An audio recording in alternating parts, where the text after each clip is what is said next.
I think we all cancel people in our hearts, and that's where the reality of the term resides.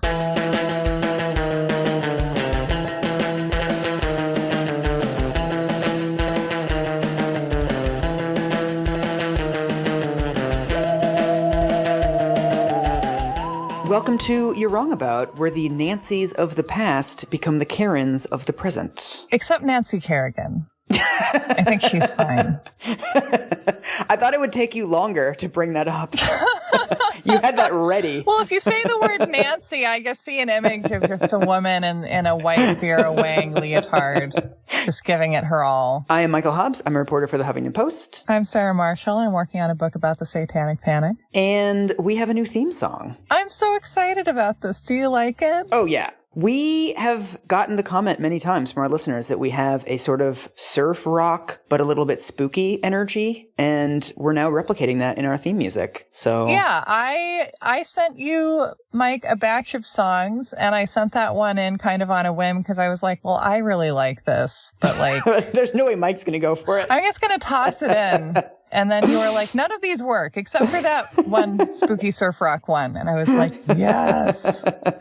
This is my doing, so if you hate change as much as I do, then blame me, and I'll be the most sympathetic to you of anybody. We made our logo a little bit happier. We're making our music a little bit happier. Yeah. I mean, we're just over time figuring out what kind of show this actually is versus what we kind of started off imagining it might be like. And yeah, I feel like we have a scary surf rock heart. Yes. And I updated the logo without telling you, so we're even.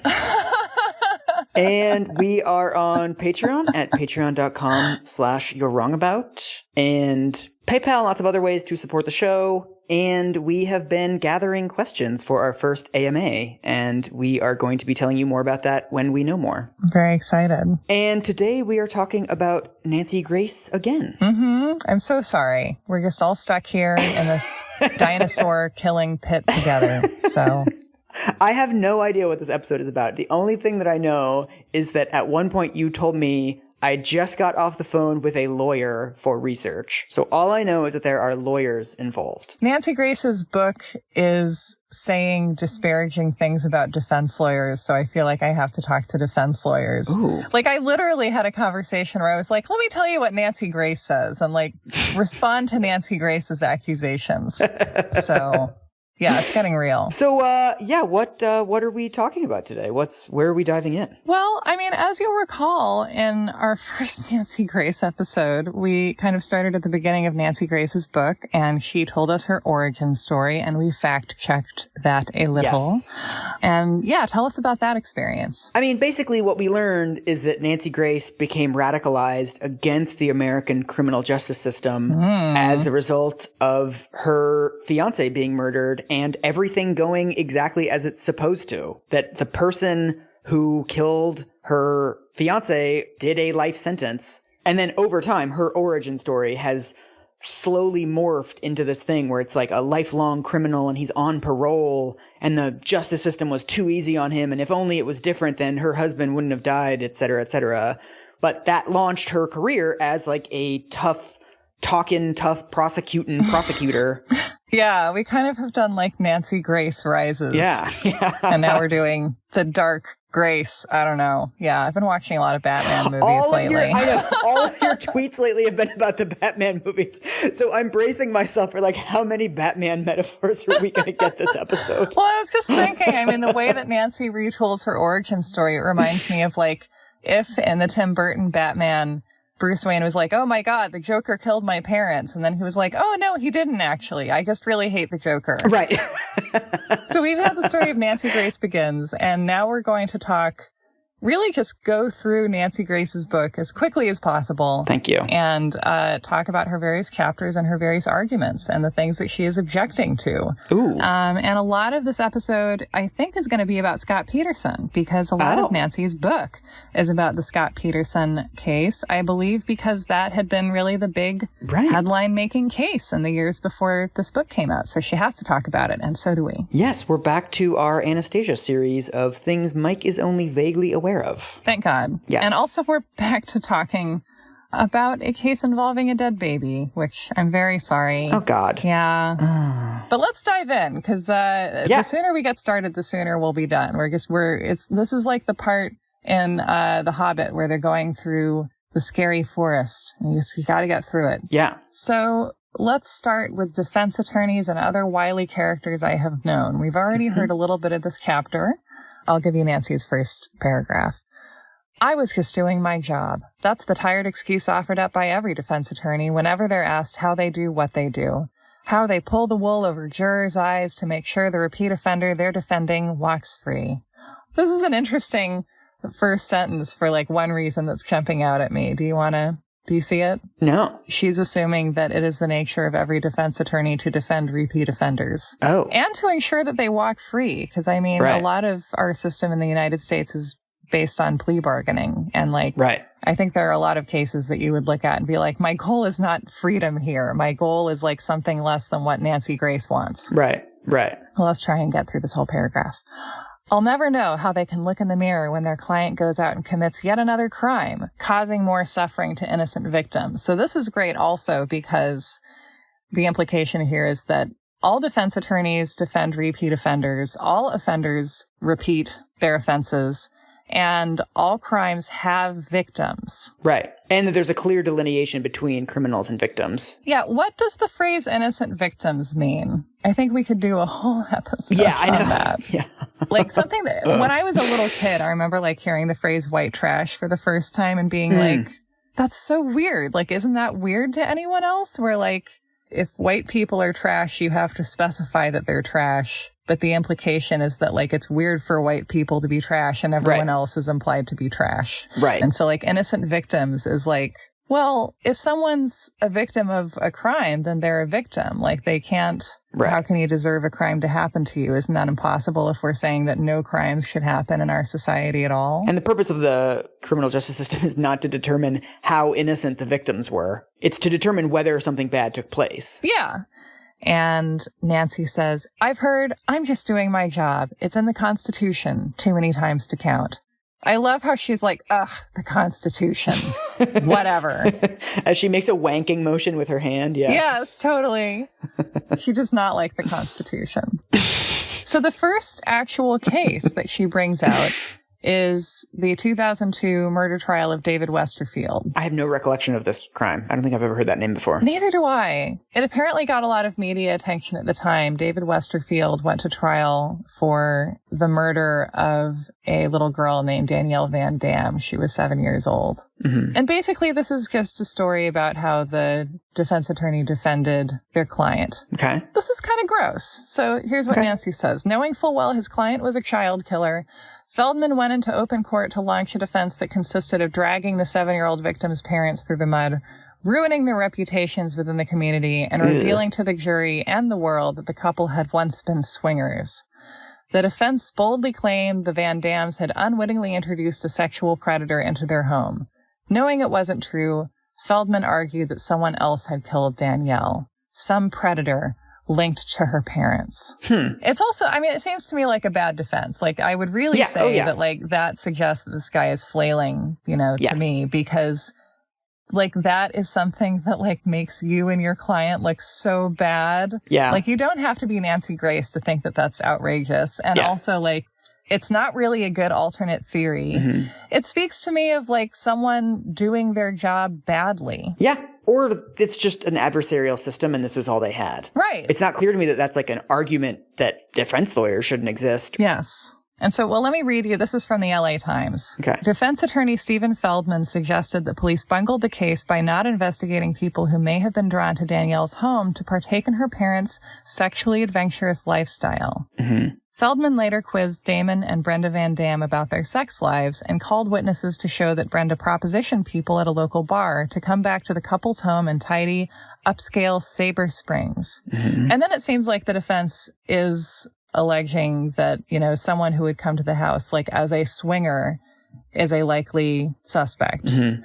But what's interesting to me about that is that, like, of course, the media is also going to latch on to, like, the swinger aspect of it. Yeah. And it's also, like, if you want to raise the argument of, like, well, there's, like, people coming into the house who like know how to get into it, who have familiarity with it, who know that there's a child there. Like if someone comes to the house for like some wholesome swinging activity or whatever, like the point is that you end up with all these different data points about people who know about the house and who lives in it.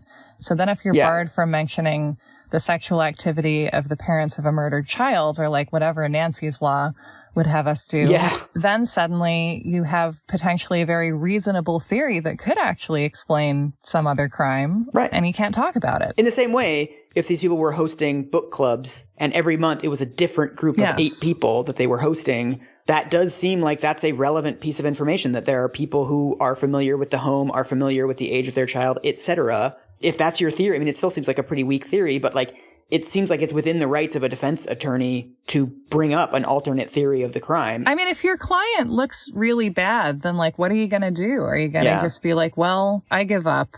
Sorry, no argument. Well, what was the outcome? Was this guy put away? Yes, he was convicted and sentenced to death, and he's at San Quentin. Okay. Well, I mean, not to say like the process doesn't matter as long as you get the outcome you want, but that seems like the outcome that Nancy Grace wants. Yeah, I think that's exactly what Nancy Grace would ask for. Right. Okay, and so her next story is about being on Larry King Live in 2002 with the defense attorney who defended another accused killer of a young girl. This one was Alejandro Avila, who was accused of killing a 5-year-old named Samantha Runyon. So this is another similar. So it's interesting that she starts her book.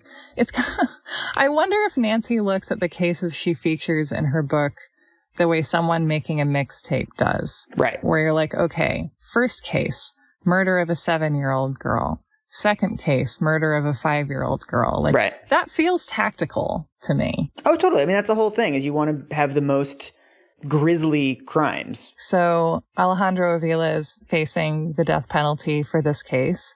Nancy says, at his court appearance, Avila, dressed in an orange jumpsuit over a white t-shirt and sporting a goatee, stood demurely beside his court-appointed lawyer, paid for by us, the taxpayers. There's her hatred of the Constitution again. And then she says, Samantha's horrific death could have been avoided. The dream died when John Patza, Avila's defense attorney at his first trial, waged war against the 2 9-year-old girls his client was accused of molesting. And basically her argument is that if his attorney hadn't successfully defended him against this earlier molestation charge, she wouldn't have been able to allegedly commit this murder. And like, yeah, that's a compelling argument. Yeah. To me, it's interesting to be like, if I accept all this is true, like, I don't buy your conclusion, which is that, once again, that defense attorneys shouldn't be able to defend their client, because sometimes someone will be successfully defended and then they will commit a worse crime than what they were accused of before, or what they maybe did before. Like, that happens. It does. Yes. I mean, isn't the whole thing, whether you consider an innocent person going to jail a bigger injustice than a guilty person going free? Yeah. You have to calibrate the system somewhere, right? You have to put, like, for various things about like evidence and, you know, which witnesses are able to be admitted.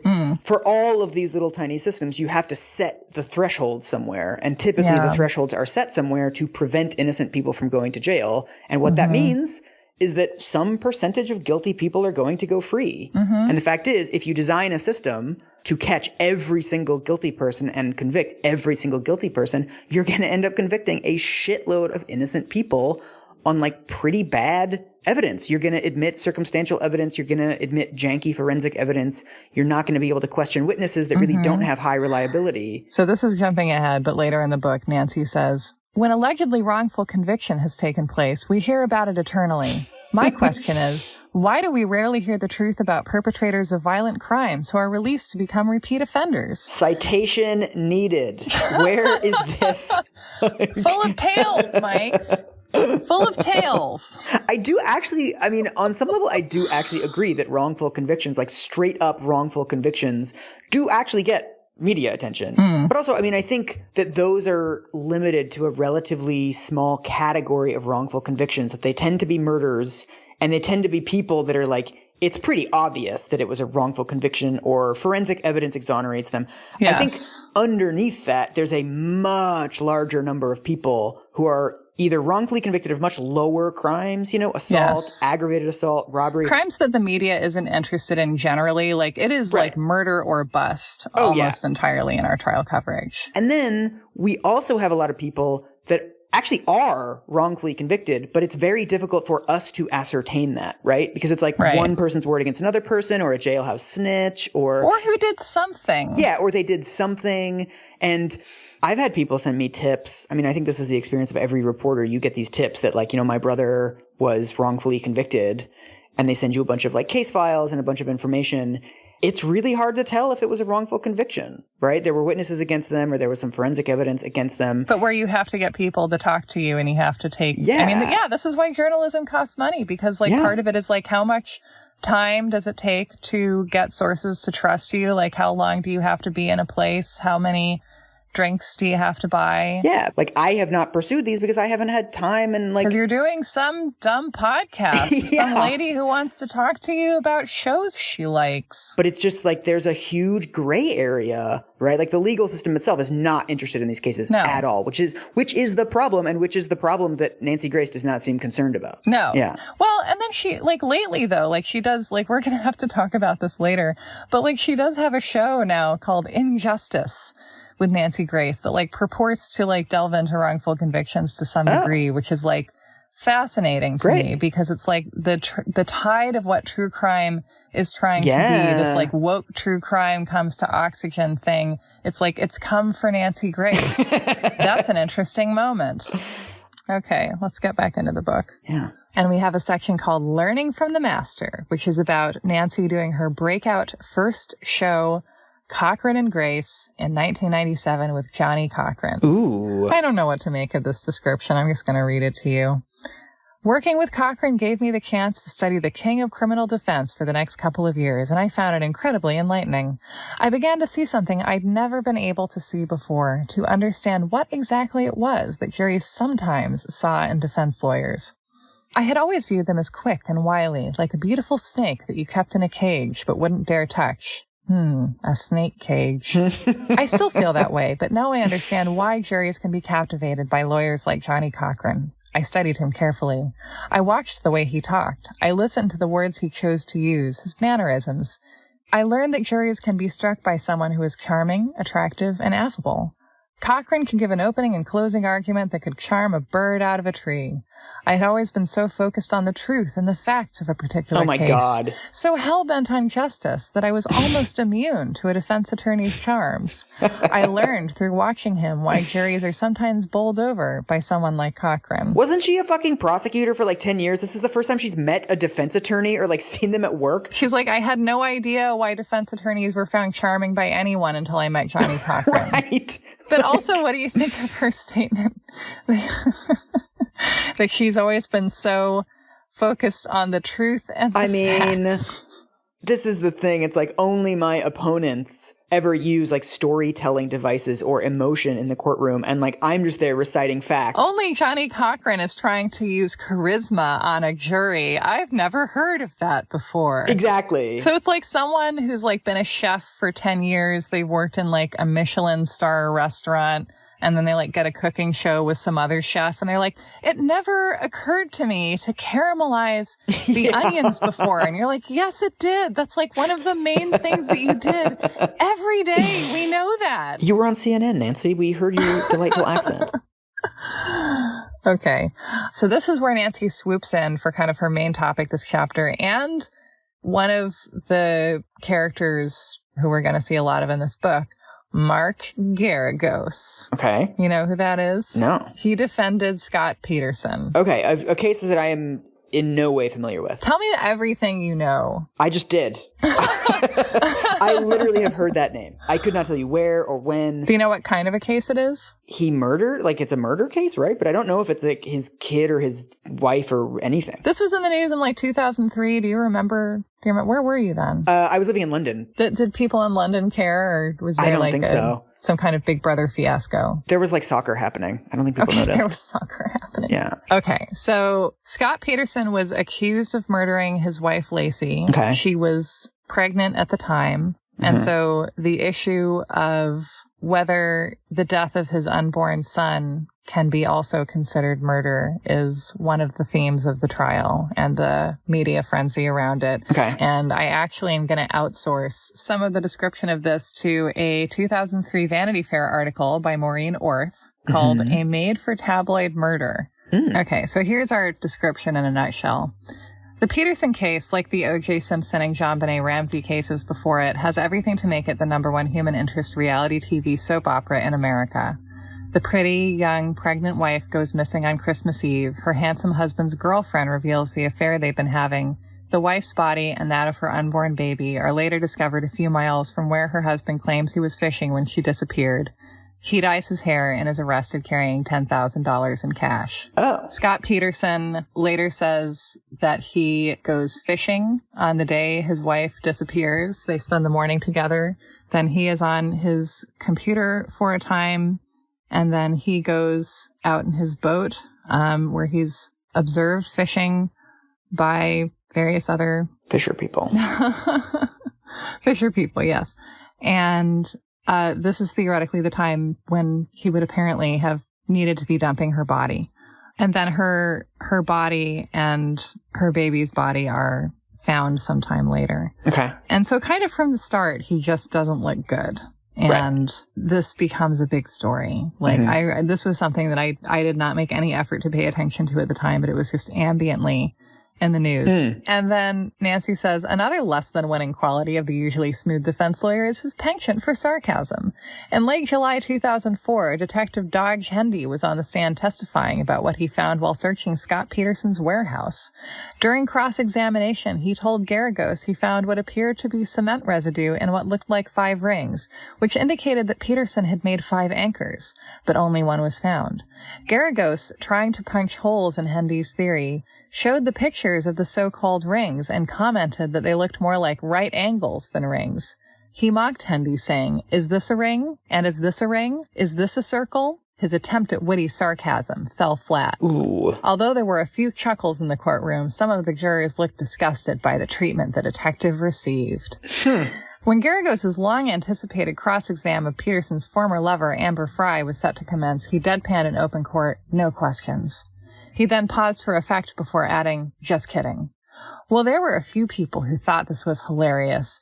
Certain members of the jury looked on stoically and never even cracked a smile, as if to relay the message, what's funny about murder? Oh, God. I mean, I don't know. Defense lawyers are bad because in this one case, a defense lawyer was kind of a dick. I don't know. Is that the overall... Yeah, that's the thrust of her argument. I kind of agree that, like, defense lawyers shouldn't be jocular like that. But I also...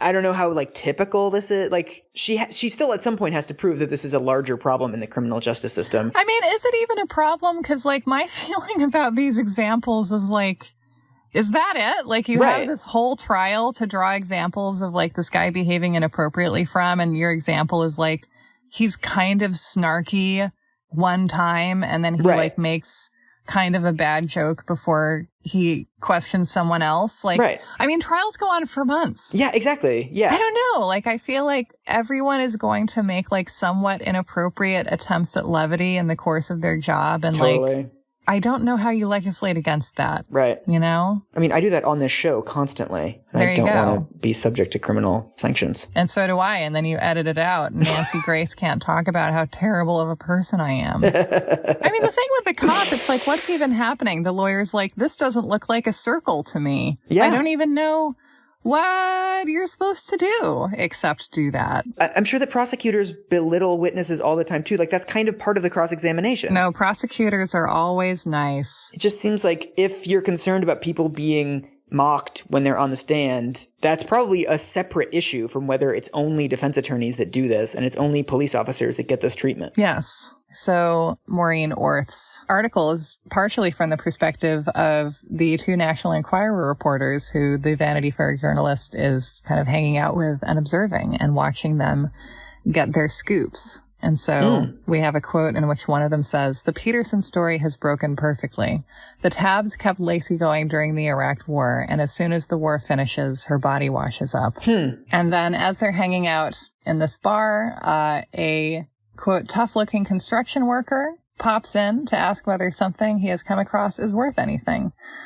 Hanrahan says the man has contacted the Inquirer, which routinely pays $500 per tip, because he believes he has uncovered a satanic mural in a house he is remodeling. Nice. Hanrahan leads him over to a booth, pulls a notebook out of his back pocket, and starts writing. Deeply disturbing that that's the same amount of money that I have been paid for like 3,000-word feature stories. But is it a tip about finding a mural that you think is satanic in the same town where a murder has taken place? Yeah. But so are you saying that Nancy Grace is sort of picking up the torch from the tabloids? I really want you to talk about the satanic mural theory with me for a second here. I'm very pleased with how I managed to get us to satanic cult theory in like record time.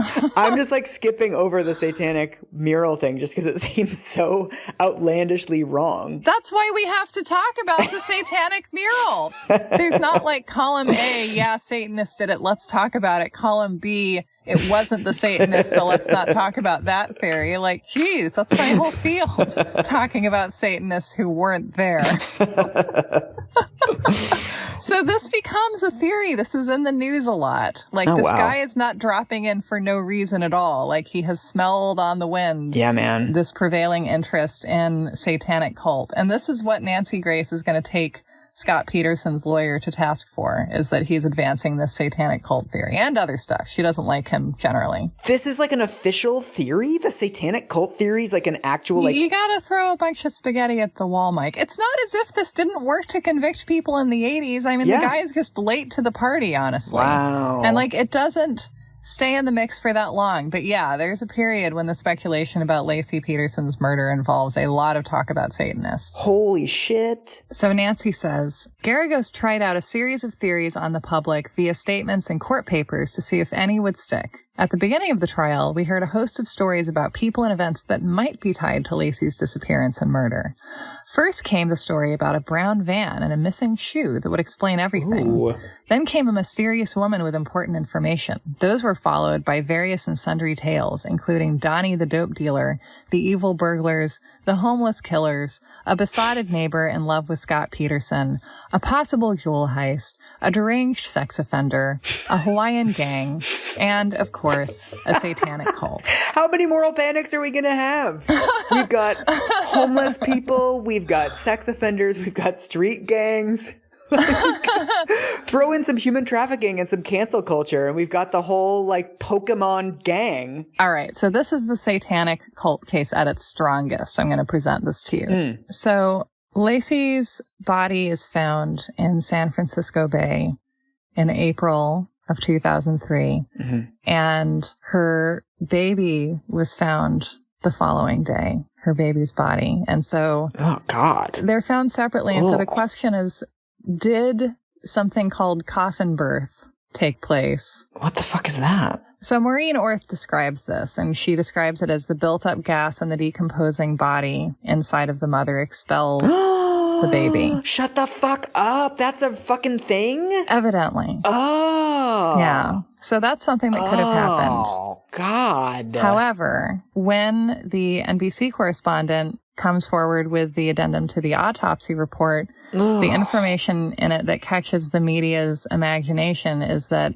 there is, quote, a post-mortem tear going from the baby's right shoulder to the right lateral abdominal wall. I want to bury my face in a pillow right now so bad. This is so gross. So this is very troubling to hear, right? And this is what shows up in the media, and people start being like, yeah, I don't know, sounds like a satanic cult to me, or like something weird. Like, oh my God. It's just horrible, right? Because she's been dumped in the water, apparently, and is found very badly decomposed, and her baby who has been inside of her is found in much better condition than she is, which is also extremely haunting. Ugh. So again, I mean, this plays into the whole, you know, the way Nancy Grace's career works. Like, there's a reason why this is one of the cases that she spends a lot of this book talking about, and there's a reason why the Casey Anthony case was such a big part of her career also. Like, she really, like, the deaths of tots, that's her, her wheelhouse. I mean, she talks about how, like, wrongful convictions get so much media attention, but, like, no wrongful conviction has ever received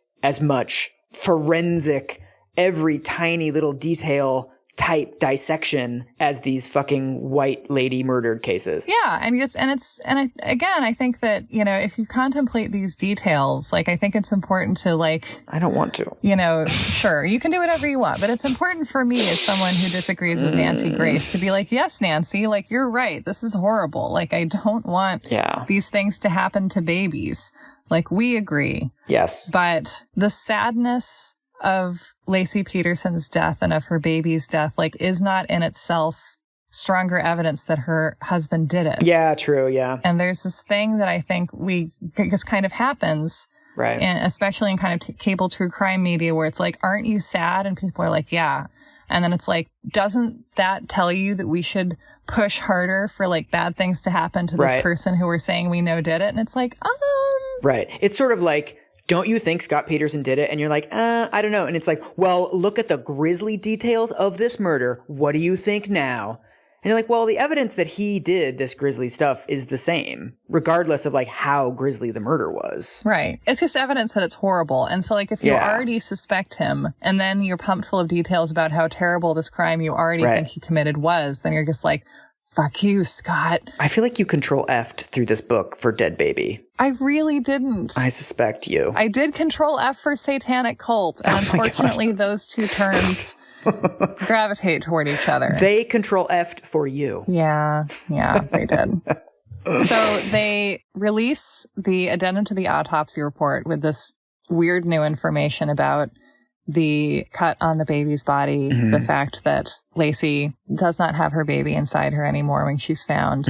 And Maureen Orth says, here now was the tantalizing idea that the baby may have been cut out of Laci's womb. The combination of a knife and a satanic cult sent the media pack racing, and 30 minutes later, the cult idea was being discussed on Fox Cable by Linda Vester and Rita Cosby. Jesus fucking Christ. At 3 p.m., Pat Buchanan and Bill Press abandoned national politics in order to focus almost exclusively on the breaking news first reported here on MSNBC by Dan Abrams. By then, the prosecution had made a complete U-turn, and at 4 o'clock, CNN announced that the prosecution had sent out a press release saying it would request that, due to, quote, numerous leaks to the media today, the judge make public the full autopsy report. At 5 p.m., both Wolf Blitzer on CNN and Lester Holt on MSNBC discussed the feeding frenzy. MSNBC editor-in-chief Jerry Nachman characterized the story as, quote, crack for us in the business. We can't stop ourselves.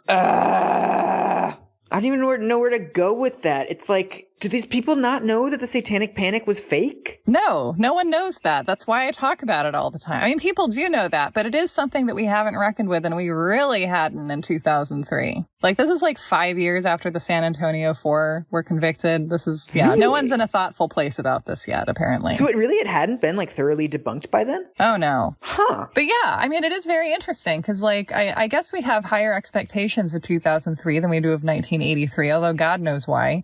I think you could actually say that, like, the early aughts and kind of the era around the start of the Iraq War were this kind of golden moment of counterfactual thinking in the United States, because, like, every conversation that wasn't about Laci Peterson, I think, was about whether Saddam Hussein had weapons of mass destruction. Right. And I feel like it's almost like the Nancy Grace thing on the macro scale. It's like, we have been hurt.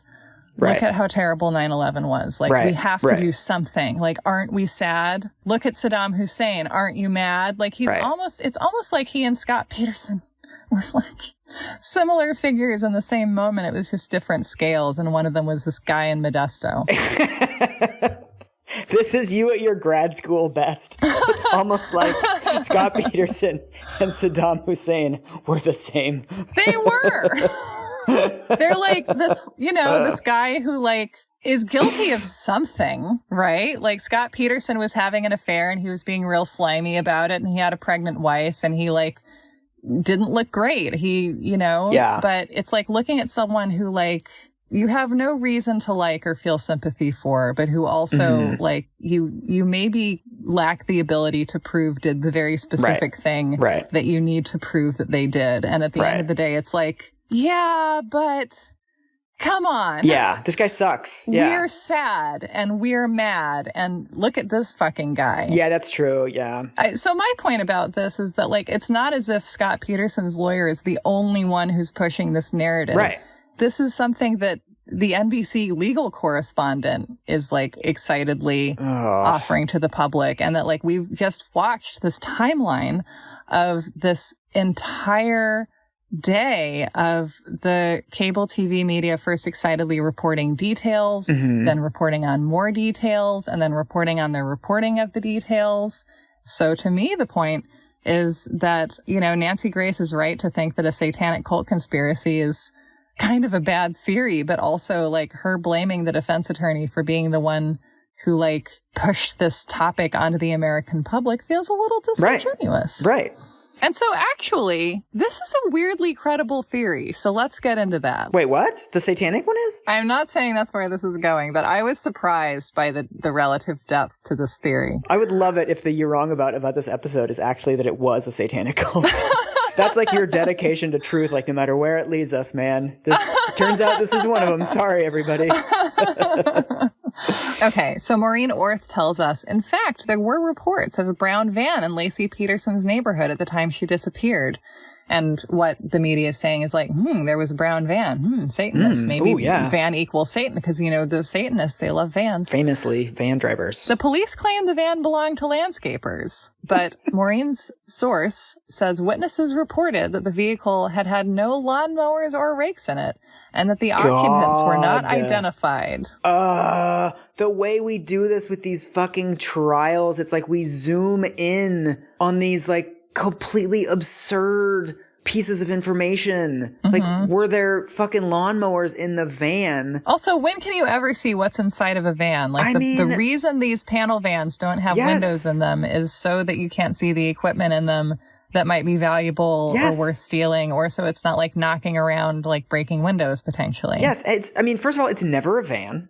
Secondly, if there weren't lawnmowers in the van, that's not evidence that, like, it was Satanists. No, it's either lawnmowers or Satanists. It's like, if you're in a van, you are either mowing a lawn or sacrificing a baby. So yeah, so that's not super convincing. The Vanity Fair article also tells us that the defense has claimed that there is apparently this anonymous young woman who has gone to a rape crisis center in the area who says that she was raped in the brown van that was spotted in Laci's neighborhood.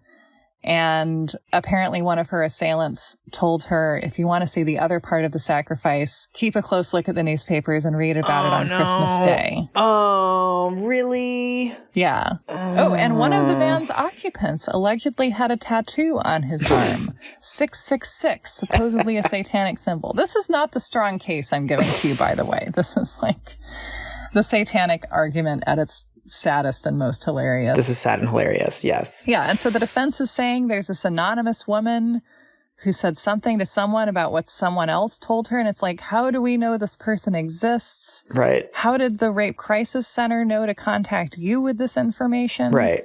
Okay, so now I'm going to read you an article from the Modesto Bee. Before Scott and Laci Peterson, there was the Salida Massacre. And then the subheadline in the Modesto Bee article is, "A Cult or Just Bizarre?" I mean, brunch or breakfast. So the murders, they kill 4 victims, and they're apparently a group that has defected. Okay. So we have a former group member named Angela Young who left before the murders, who says, quote, "It was very serious, not just dabbled in. Leader Gerald Cruz manipulated group members through bizarre activities that included indoctrination into various forms of the occult, sleep deprivation, and brainwashing. At his direction, witnesses said, some members beat, raped, and tortured each other." The deputy district attorney who tried this case says there was no evidence of any cult or rituals, that the defense tried to make it seem that way. Which is also interesting to me, because we have, like, the prosecutor is not the one who's trying to make the cult argument. Right. So a lawyer for another one of the defendants in this case says they remember stories of rituals under the full moon at midnight, and says diaries and letters by group members made reference to desecrating graves, beatings for disobedience, and even murder. Modesto attorney William Arthur Miller recalled many of the same things, plus allegations of animal sacrifice. He said group members listened to heavy metal music just before the murders and remembered talk of group members dancing at one point, as if in a ritual. Oh my God. Miller said crime scene photos revealed a scrap of paper scrawled with a ritual prayer or chant.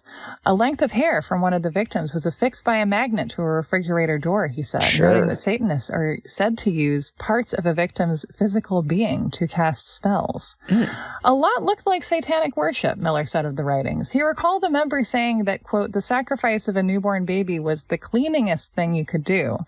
I took that to mean most cleansing, Miller said. A review of some of the writings revealed references to altars, witchcraft, bloodletting curses, dining with the dead, pentagrams, demons, goats, visions, secret oaths, and, quote, the father of darkness. Goats? The Salida group referred to itself as children of Satan, children of the night, false prophets of revelations, and judge and jury of people's fate. I mean, this actually sounded pretty convincing to me at the beginning, and now I'm, like, extremely less convinced. What part sounded convincing to you initially? Well, just the idea that, like, this is a fucking cult, and, like, there's some dude in charge of it who brainwashes these people into committing murders for him. Like, that's something that has happened. Yeah. But, yeah, it's interesting that, like, the media needs there to be these, like, weird, dumb artifacts of, like, ritualistic stuff and, like, heavy metal and hair on a magnet and these sorts of things that don't actually really matter. Like, the media has to believe in the power of the Satanism to consider the Satanism important. Exactly. And it's like, it reminds me of the panic over street gangs, that you'd have like 3 or 4 kids that are arrested for like beating somebody up or whatever. And they would try to exoticize this group of kids with like, they had signs and symbols that they sent to each other and they wore the same clothes. And it's like, they're accused of an assault. Like, an assault is bad enough. It really doesn't matter if they had like a secret handshake. Like, that doesn't make the crime any more exotic, but it's like this push to make it like this separate thing, like it's a different category of crime. It's the same thing here, where it's like, I don't like goats. I mean, I care if they have writing about goats because I like goats. I mean, goats are cute. Yeah, I mean, I guess the question is like, why does the cult part matter? Like, why is that important? And like, it seems to be important to the defense attorneys in this case because talking about how they were part of a cult is a way to talk about how their own agency was abused and chipped away over time. And like, that's potentially a useful defense. Right. And then if you're the media, then I guess it matters if it's a cult because like, that's a scary story that moves units. Right. Well, there's also this thing where like, what happens when you zoom in on these pieces of evidence and you start having a debate about like, was there a lawnmower or was there not a lawnmower, is you forget the zoomed out thing that like, if all of this is true, if there was an occult murder in this city some number of years before the Laci Peterson murder, and if there was a brown van parked in that neighborhood on that day, neither one of these are evidence that Laci Peterson was killed by a satanic cult. Like, you'd need actual evidence of that. Yeah. I mean, I think what I find most interesting about this whole cul-de-sac actually is that like the satanic cult murder aspect like is credible in itself. Sure. Like if it's true that they're like talking about worshiping Satan and if that's what they believe themselves to be doing, and if, you know, and then it depends on how you define cult, but if you have like a group of people living under the thumb of a charismatic leader who's controlling their behaviors and thoughts, then like, yeah, that's probably a cult. These things happen, sure. And then if worshiping Satan and talking about Satan and then committing murders in a way that relates to that larger culture is part of it, then like, I just feel like we found our first satanic cult. Yeah. I'm like, here it is. Here they are. They didn't kill Laci Peterson. There's nothing to indicate that. Right. But like, sure, here's a satanic cult murder. What amazes me most, though, is that I've been researching the Satanic Panic. I mean, I say it at the top of every episode. I've been doing this for like 3 years. I've never heard of this case. No one talks about it. Like, here is like, as close as it seems like we're going to get to a satanic cult murder, and everyone's like, no, I just want to wrongly accuse lesbians. Right. No, thank you. But that, of course, is like so telling about moral panics, right? Is that the actual things, the actual harms are so unexotic, right? In the same way that there are real cases of like actual sort of like human trafficking, like people recruiting poor and marginalized people into doing sex work. But like people are not interested in those cases because it's like, it's just like a 26-year-old asshole guy and like this 14-year-old girl whose parents were on drugs. Because she's not an innocent victim. Right. And it's the same thing here where it's like, Yeah, I guess it was a satanic cult, but it was like, it's only a couple people, and like... It's kind of a boring satanic cult. Yeah. Like, this is the early 90s at a time when, like, Dr. Bennett Braun is arguing that the Satanists have infiltrated, the highest seat of American government, which, like, these people in the Modesto area clearly have not. And they're killing former members rather than, like, plucking people out of society at random. So, yeah, it's funny because, like, the satanic cult element, I'm like, sure. Yeah, why not? I buy it.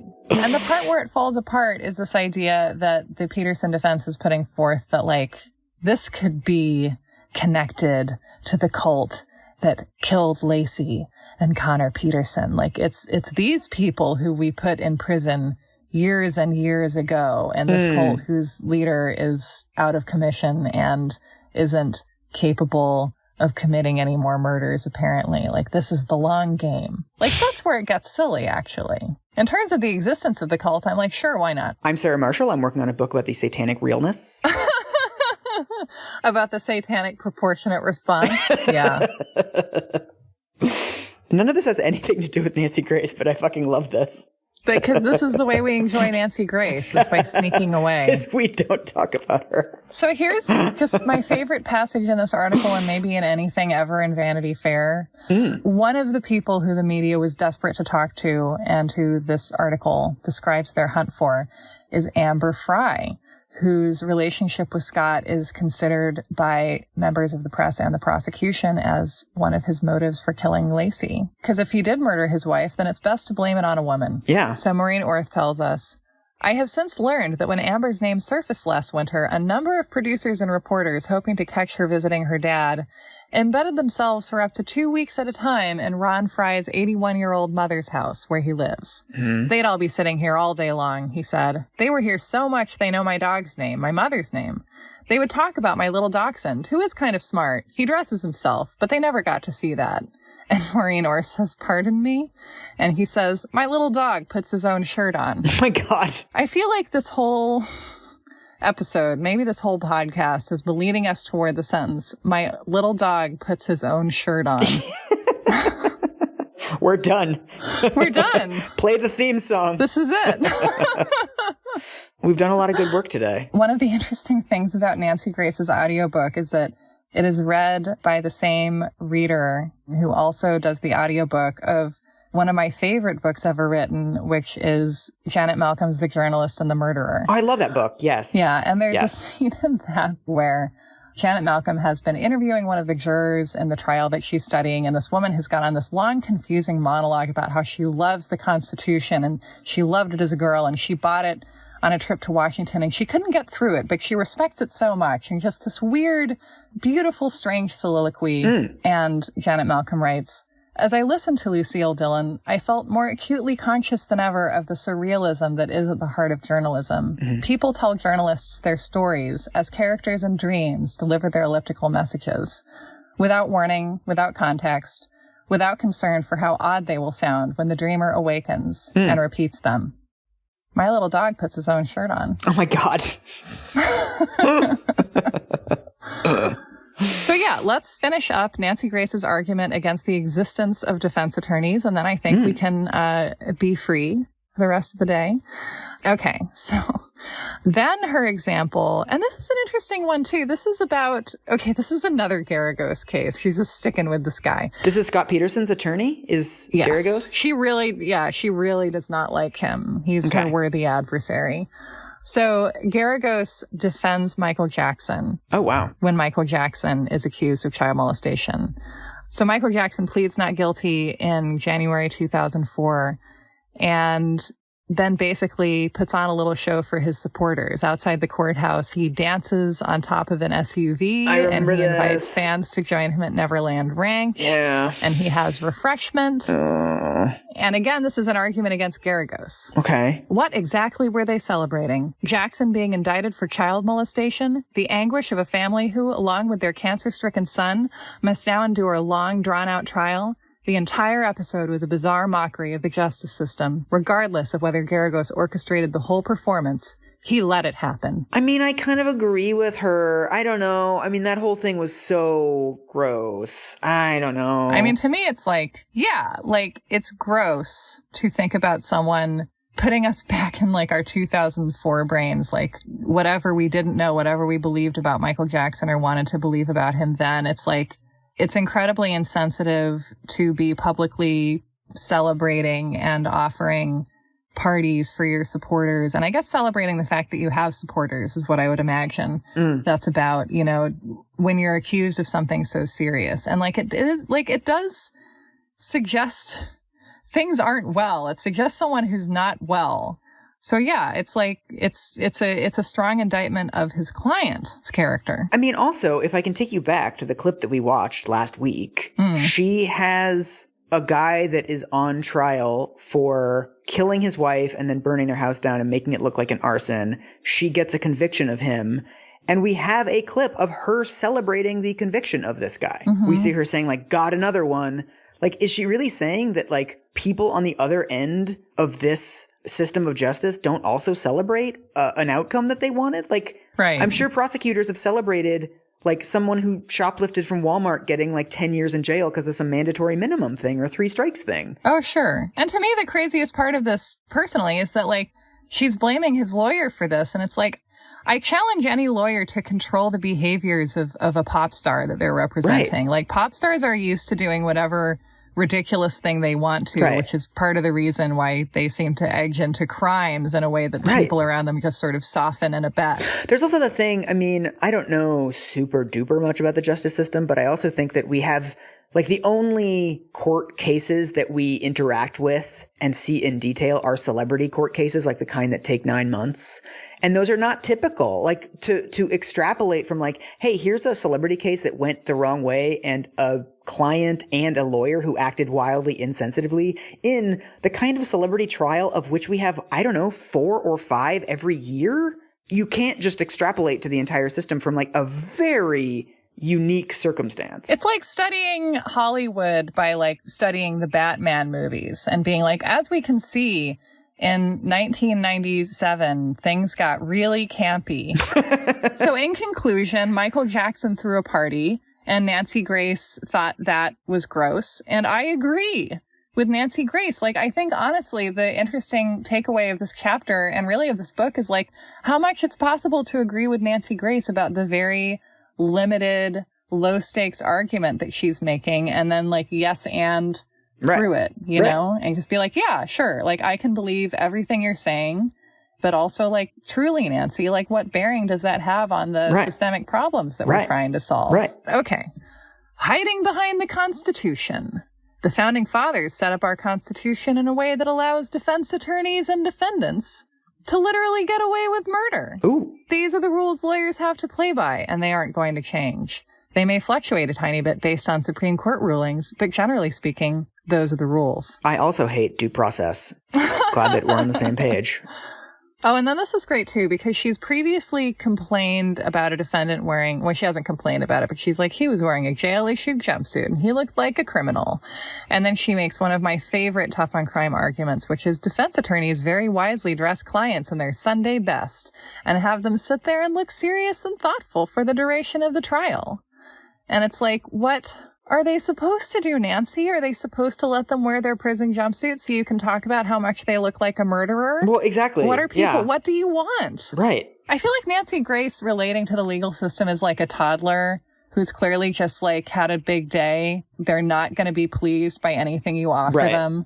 But you're like, let's continue with this charade. You're like, do you want a snack? She's like, no.